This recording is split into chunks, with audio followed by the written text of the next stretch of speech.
Good morning. आज हम एक प्रेजेंट सिचुएशन पे बात कर रहे हैं। एक मदारी का खेल हम लोग ने अक्सर देखा है, जिसमें एक मदारी आता है, सबका मनोरंजन करता है और अपने शर्तों पे उसको नचाता है। यहाँ वहाँ बैठ जा, खड़ी हो जा, नाच दिखा दे।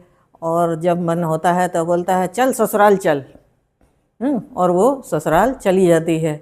सेम सिचुएशन आज वेनेजुएला में क्रिएट हुई है, जिसमें एक मदारी ने एक परिवार को उठा लिया है और अपनी मर्जी से ले जाके और जो चाहे उससे करवाने के लिए कोशिश कर रहा है।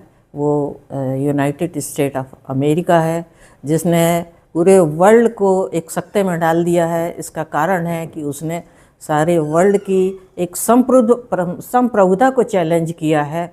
और हमारा जो यूएनओ है, जिसे हम यूनाइटेड नेशन कहते हैं, वह आज मूक दर्शक बना हुआ है। उसने कोई इसके विषय में संज्ञान लेने की कोशिश नहीं की या रोकने की नहीं की। इसका कारण है यूनाइटेड नेशन में मेजर पार्ट है, जो कंट्रीब्यूशन है, जो यूनाइटेड नेशन का होता है। इसीलिए वो सारी जो कंट्री हैं वो चुप रहती हैं। अब सवाल ये उठता है कि यूनाइटेड नेशन है क्या और क्या काम करता है। United nation actually second world war के बाद एक ज़रूरत महसूस की गई कि देश में आर्थिक और सामाजिक रूप से विसंगति है और कुछ कमज़ोर लोगों को प्रोटेक्ट करना बहुत ज़रूरी होता है। जैसे भी हमारे घर में भी यदि आसपास भी कुछ लोग होते हैं तो जिनको हम प्रोटेक्ट करते हैं, स्पेशल प्रिविलेज देते हैं। इसके लिए यूनाइटेड नेशन बनाया गया था, लेकिन आज वो यूनाइटेड प्रिविलेज ख़त्म हो गया है और उसकी जगह में एक मसल पावर का फार्मूला आगे चल रहा है, जिसका नतीजा हमें मिला कि हम लगातार देखते आ रहे हैं कि पिछले 15-20 वर्षों में ये असमानता और ज़्यादा बढ़ गई है। जिसमें हमने देखा इराक वार देखा, अभी लेटेस्ट में यूक्रेन वार लगातार चल रहा है, और ईरान का देखा, उसके पहले और छोटी छोटी कंट्रीज़ को, अफ़गानिस्तान में जो बम्बार्डिंग हुई। तो ये सब इसके सूचक हैं कि इसको समाधान करने में यूनाइटेड नेशन फेल रहा है। और आज हम देखते हैं कि आज बैठक हुई है सिक्योरिटी काउंसिल की, लेकिन उसमें भी कुछ ऐसा कोई विशेष समाधान नहीं दिखा। सिर्फ नहीं होना चाहिए और हम उसके निंदा करते हैं, निंदा प्रस्ताव पारित करते हैं। उसमें भी तीन देशों ने उसमें ब्रिटेन, फ्रांस और चाइना ने, रशिया ने अपना विरोध जताया। लेकिन चूँकि कल्प्रिट स्वयं अमेरिका है, इसलिए अमेरिका ने इसके पक्ष में वोट दिया कि ये ठीक, हमने किया जो ठीक किया। और इस तरह से वो वीटो हो गया, क्योंकि वीटो पे चलता है 5 लोगों की में कोई भी विधेयक तभी पास होता है जब पूरे में से पूरा सहमत होते हैं। लेकिन पूरा सहमत होना तो सवाल ही नहीं उठता है यहाँ पे, और आज वो फेल हो गया। इस तरह से एक नई परंपरा की शुरुआत हो गई, जिसमें क्राइम करने वाला ही स्वयं यहाँ रक्षक बन के बैठा हुआ है। और ये आज का वो था। और इसका अब हम मूल कारण में जाएं कि ये कारण क्या था। मूल कारण अक्सर देखा जाए तो आरंभ से ही देखा जाए, सेकेंड वर्ल्ड वार के पहले से भी जो ब्रिटिश कॉलोनी, फ्रेंच कॉलोनी जो यूरोपियन रही हैं, वो अमेरिका तक, साउथ अमेरिका तक गई हैं। और इसमें चर्च, क्रिश्चियन चर्च कहलाते हैं, जो रोमन कहते हैं जिनको, वो हमेशा हावी रहते हैं, सुपीरियरिटी उनकी मानी जाती है, और पोप इनके हेड होते हैं। और दूसरा ये होता है कैथोलिक, प्रोटेस्टेंट होते हैं, जो बाकी अदर कंट्रीज़ होती हैं, जिसमें इक्वेटर से नीचे जो हम सदर्न भाग कहलाएंगे, लैटिन अमेरिका वाली ये जो कंट्रीज़ कहलाती हैं, ये होती हैं क्यूबा हुए, गुयाना, अमेरिका, अर्जेंटीना, और बाकी और भी जो नीचे की कंट्री हैं, वो इनको एक इन्फीरियर मानते हैं। तो ये यहाँ से शुरू होता है, और उसके बाद इन्हें हमेशा इनको अपनी मर्जी से चलाने की कोशिश की जाती है। और जैसे शिया सुन्नी में हमेशा वार होता आया है, वैसे सेकेंड वर्ल्ड वार के बाद भी आप देखेंगे तो लगातार वार इस तरह से चलते रहे हैं। अब ये सवाल ये उठता है कि ये वार क्यों होते हैं। तो वार ये है मनुष्य की ग्रीड का, यहाँ जो बताना चाह रही थी मैं कि सुप्रीमेसी का है। ये कुछ कंट्रीज समझती हैं कि हम सुप्रीम हैं, हम जो कहते हैं वो सही कहते हैं, उसी के कारण इन्होंने अटैक किया। ये सही गलत होना कोई बॉडी, इंटरनेशनल बॉडी होगी वो डिसाइड करेगी, वहाँ जाना चाहिए केस।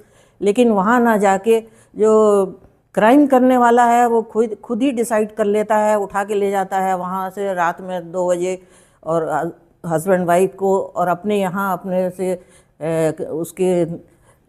उसको सिद्ध करने की कोशिश करता है, स्वयं ही करता है कि ये वो है, और अपने ही आधार पर सारे डिसीजन लेता है, न्याय करता बन जाता है। तो ये एक वर्ल्ड को गलत मैसेज गया है। कल इससे क्या होगा, चाइना जब मर्जी आएगी ताइवान पे अटैक कर देगा, और इसी तरह से जैसे अभी रशिया का यूक्रेन पे युद्ध चला वो भी हो गया। अभी एक और डेवलपमेंट हो रहा है, अमेरिका ने नया कहना शुरू किया है कि ग्रीनलैंड मेरा है। ग्रीनलैंड लेने का मतलब है वही मिनरल ऑयल, इस पे कब्जा करने का, और बहाना बनाते हैं सिक्योरिटी का कि वहाँ हमको सिक्योरिटी का थ्रेट है। अब तो आज तो उनने कहना शुरू कर दिया कि सारा वेस्टर्न हेमिस्फेयर हमारा है। इसका क्या मतलब होता है कि आप जिस चीज़ को कहो कि आप हमारा है, हाथ रख दो, आप उसको कहो कि ये हमारा है। और इसी तरह से नीचे मैक्सिको, कोलंबिया को भी वार्निंग दी गई है। नेक्स्ट बारी है क्यूबा की। तो ये इस तरह से अब धीरे धीरे मतलब पावर का गेम हो जाता है, यहाँ पे शुरू हो जाता है। आइंस्टाइन ने कहा था कि यूनिवर्स आर अनलिमिटेड, पर मनुष्य की बेवकूफ़ी की कोई लिमिट नहीं है। ये आइंस्टाइन का कहना था। आज वही हो रहा है, मनुष्य अपनी बेवकूफ़ी एक के बाद एक करता जा रहा है और लगातार एक अव्यवस्था क्रिएट किया हुआ है। तो ये आज का ये था।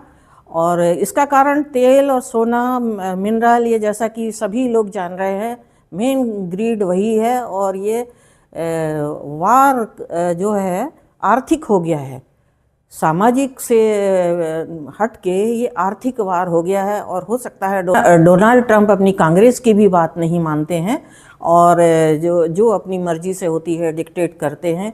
यहाँ एक कहावत हो गई है कि पावर लॉ को कवर नहीं करता, पावर लॉ को लिखता है।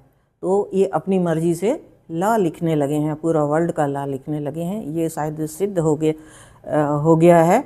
और इसका गलत मैसेज दूसरी कंट्री को भी जा रहा है, और जो पावरफुल हो रही हैं उनकी हिम्मत बढ़ जाएंगी। जैसे आप चाइना को ले लीजिए, चाइना तो शुरू से ही इसके लिए अपना लोगों की नज़रों में गिरा हुआ है। जैसे बांग्लादेश में वो अपनी रोड के लिए उनने वो किया है, तो हमेशा बार बार उनको सहायता करते हैं, तो इंडिया को थ्रेट होती है। उधर नेपाल में भी जैन जी का आंदोलन जो चला वो भी बिजनेस डील से ही, पावर से ही लिमिटेड था। यहाँ मालदीव में देखेंगे हम, पाकिस्तान को अमेरिका का हमेशा एक प्यारा बच्चा बना हुआ है, जिसके हर खून माफ़ होते हैं। सारे टेररिस्ट ग्रुप वहीं से पाले जाते हैं, आप देखो।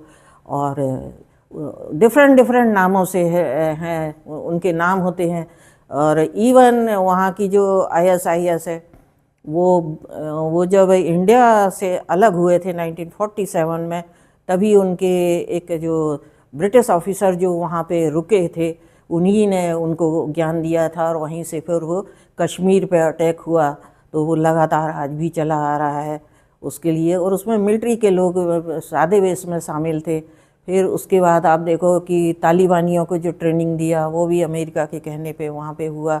ओसामा बिन लादेन वहाँ छुपा रहा, उसको रखा रहा, बाकायदा वहाँ पे रखे रहे कि हम ऐसे नहीं मार सकते हैं, और तुम यहाँ रखो, जब हम ज़रूरत होगी तो ले लेंगे। और अल्टीमेटली वही हश्र हुआ, जैसे अभी 2 बजे रात को उठाया ओसामा को, जाके इसी तरह से मार दिया। तो अपनी मर्जी से वो किसी को भी कंडेम करना, अपनी सुविधा से पालना।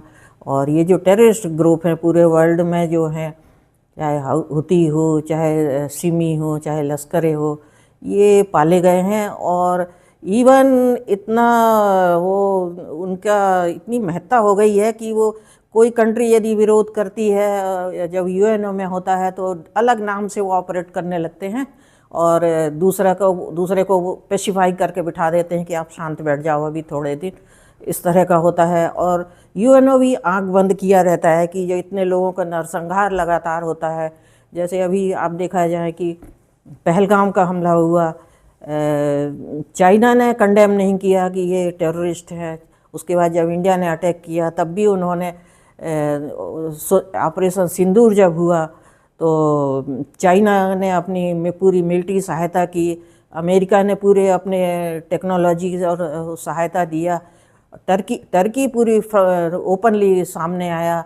उसके बाद में फिर वो बांग्लादेश, आप देखिए कि बांग्लादेश में भी जितना तख्तापलट हुआ और उसमें यही वेस्टर्न कंट्रीज़ ही शामिल थी, जिसमें अमेरिका का प्रमुख है वो साथ रहा कि यूनुस को वहाँ बिठाला है और आज भी वो हो रहा है। अभी 2 दिन पहले वहाँ एक व्यापारी को, 50 साल के एक व्यापारी को जाते जाते उन्हें पकड़ा, उठाया और उसके बाद में मारा पीटा और उसके बाद में आग लगा दी, ऊपर से जल गया। और जब वो हॉस्पिटल में एडमिट था दूसरे दिन, कल मॉर्निंग में उसकी डेथ हुई है। तो ये ह्यूमन राइट की बात करने वाले लोगों को क्या ये नहीं दिखता है कि ह्यूमन राइट का वायलेशन हो रहा है, जिसमें हम भी शामिल हैं। और आज ये इस तरह से हो रहा है तो और बढ़ता ही जाएगा विदेशों में। आज देखें क्या इंग्लैंड में भी यही अराजकता फैली हुई है, फ्रांस में फैली हुई है, और भी सारी कंट्रीज़ में देखो कि लड़ाई होती है। अभी यमन में शुरू हो गया है, यमन में भी जो लड़ाई शुरू हुई है, तेल से लड़ाई शुरू हुई है कि सऊदी अरेबिया, यूएई जो ब्रदरहुड के नाम से जो इकट्ठे हो जाते हैं, मुस्लिम वर्ल्ड कहलाते हैं, वो आज दोनों कंट्री आमने सामने हो गई। क्यों? क्योंकि उनको वहाँ तेल चाहिए। इनकी कंट्री में अब तेल ख़त्म हो रहा है तो इन्हें तेल वहाँ चाहिए। तो वहाँ पे इन्हें 60 किलोमीटर नीचे में इनको तेल मिला है। 15 बिलियन बैरल की एक अनुमान लगाया जाता है, उसके लिए इनकी लड़ाई चल रही है। क्यों? क्योंकि अब जो सऊदी अरेबिया वगैरह में जो तेल है वो आलमोस्ट ख़त्म होने वाला है। इसीलिए इनमें नियोन नाम का एक जो डेवलपमेंट प्रोजेक्ट शुरू किया था दुबई के बेस पे, उसको बंद कर दिया है।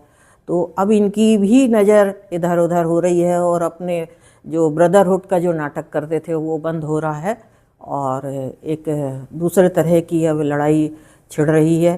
तो और अब आने वाली जो लड़ाई तो टेक्नोलॉजी पे हो गई है, सैटेलाइट से हो गई है, तो कितना ख़तरनाक है ये यूक्रेन युद्ध में हमने देखा। तो शायद इसके लिए यूएनओ की को नज़रअंदाज करना या आँख बंद कर लेना ही कहलाएगा। या एक मदारी की तरह, जो एक बड़ा मदारी आपके पास बैठा हुआ है वो पूरे वर्ल्ड को नचा रहा है और सारे दर्शक बैठ के उसका नाच देख रहे हैं। अब मेरा यही कहना है और इसका अंत होना चाहिए, अदरवाइज़ अंजाम शायद पूरी मानवता को भुगतना पड़ेगा। जय हिंद।